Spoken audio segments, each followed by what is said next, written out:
Mga karaki, magluluto tayo ng paksiw. Paksiw na isda. Simple lang tong luto na tong mga karaki. Ayan. Hugasan muna natin at linisan natin ang isda. Tatanggalan natin ng bituka. Ayan, tinanggalan na ng bituka mga karaki. Ayan.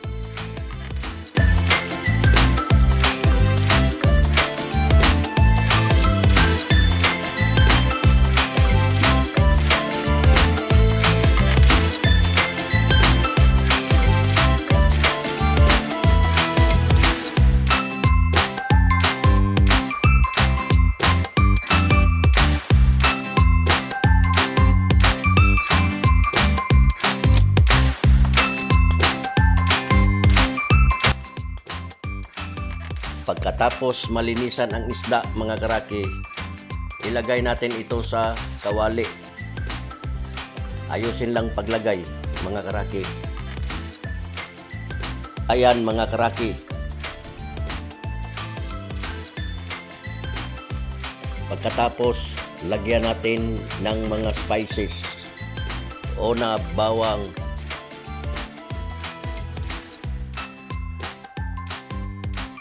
Tapos ng bawang, isunod ang kamatis. Yan lang, simple lang tong mga pagkaluto mga karaki. Tapos meron ding kamyas. Ayan. Tapos siling haba, yung siling espada. Yan.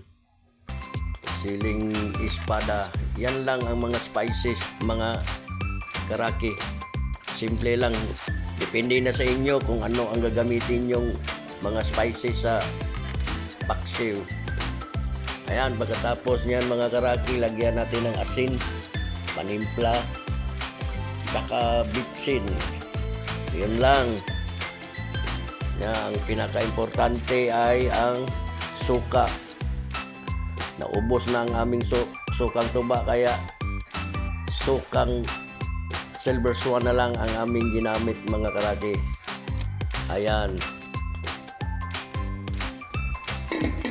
Pagkatapos niyan, isa lang na natin. Yan lang mga karaki. Simple lang. Tapos hintayin na natin maluto. Yun lang. Panoorin nyo lang mga karaki. After a few minutes, check muna natin mga karaki para lagyan natin ng kunting oil. Kunting mantika. Ayan, nalagyan na ng kunting oil mga karaki.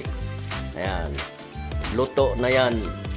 Luto na yan paksiw mga karaki. Ito na. Ayan. Yan ang aming paksiw na isda. Ayan.